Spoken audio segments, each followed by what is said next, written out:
Hello and welcome to Buddhistdoor Global's weekly news review. I'm Justin Whitaker, Senior Correspondent for BDG, speaking to you from our offices in Hong Kong. In this week's news, a German-born Buddhist monk has passed a 1,000-year-old monastic exam in Japan. In a once-in-a-lifetime opportunity, Goye Sala sat for a 1,000-year-old ancient monastic examination process at the historic Buddhist temple Kofukuji in the former capital city of Nara. The first time this exam has been held at the temple in 8 years. By passing the exam, the 41-year-old monk becomes qualified to serve as a chief priest of a sub-temple of Kofukuji. He described the 3-week experience of taking the exam as a fulfilling one. The examination process is no simple task. Sala had to undertake 3 grueling and strictly regulated weeks of pre-examination training, in which he spent in isolated study. For the duration of the training, he memorized lengthy Buddhist texts.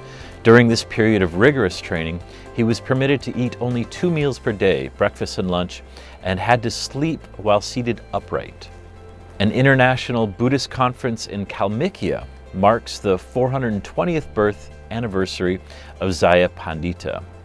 The first international conference, called Buddhist Civilization and the Spiritual Heritage of the Peoples of Eurasia, Oral and Written Traditions in a Historical and Cultural Context, was held in the Russian Republic of Kalmykia on the 15th and 16th of November and was dedicated to the birth of the prominent Oryat Buddhist scholar Zaya Pandita Namkhai Gyamtso, who lived from 1599 to 1662. One of the main goals of the conference was to draw the attention of the scientific community in Russia and overseas to the problems of preserving Buddhism's written heritage.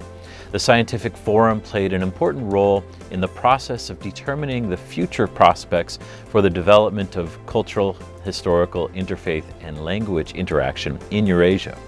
Buddhologists and linguists from around the world in various parts of Russia participated in the international event. Buddhists were among those welcoming Pope Francis to Thailand and Japan. The Pope visited Thailand from the 20th to 23rd of November and followed with a trip to Japan from the 23rd to 26th.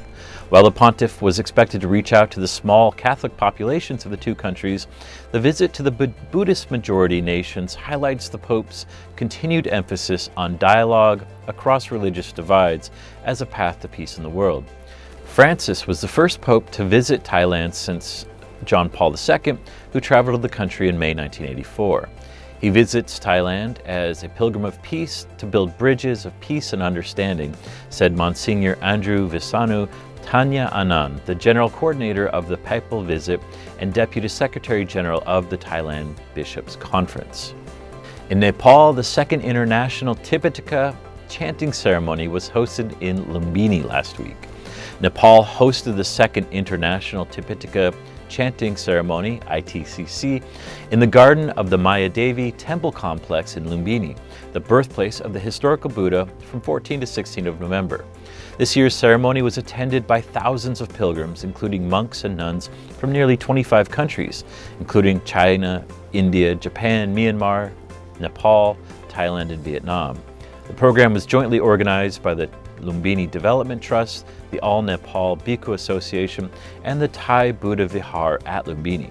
Nepal's first ITCC was also held in Lumbini last year with the participation of over 700 monks and nuns from 18 countries. The 3-day event began with the chanting of the Sutta Pitaka by all participants, followed by the chanting of the Abhidhamma Pitaka, led by monks from Myanmar, and the Vinaya Pitaka, led by monks from Thailand. Lastly, in Thailand, the Pope emphasized peace and interfaith fraternity in an audience with Thailand's Supreme Patriarch. Pope Francis had an audience with Venerable Samdet Pra Arya Vong Sangata Nyanya, the 9th Thailand's Supreme Patriarch and highest-ranking Buddhist monastic, on Thursday, the first full day of his visit to the Southeast Asian kingdom. The meeting of the two spiritual leaders was held amid the gilded grandeur of Wat Prachapo Pit, a 19th century Buddhist monastery and temple in central Bangkok, of which the Supreme Patriarch is abbot. After the two were seated before a large golden statue of the Buddha, the Supreme Patriarch noted that Thailand and the Vatican have enjoyed long and warm ties, and as such he welcomed the Pope as an old friend rather than a new acquaintance, saying that he would offer prayers for the Pontiff's continued good health and hard work. That is all for this week's BDG News Review. If you enjoy regular news videos delivered to you each week, please subscribe, give us a thumbs up, and share this video with friends. We appreciate your support and feedback in the comments below. Please be sure to check out our website, Buddhistdoor.net, for these stories, along with features and special coverage of Buddhism around the world.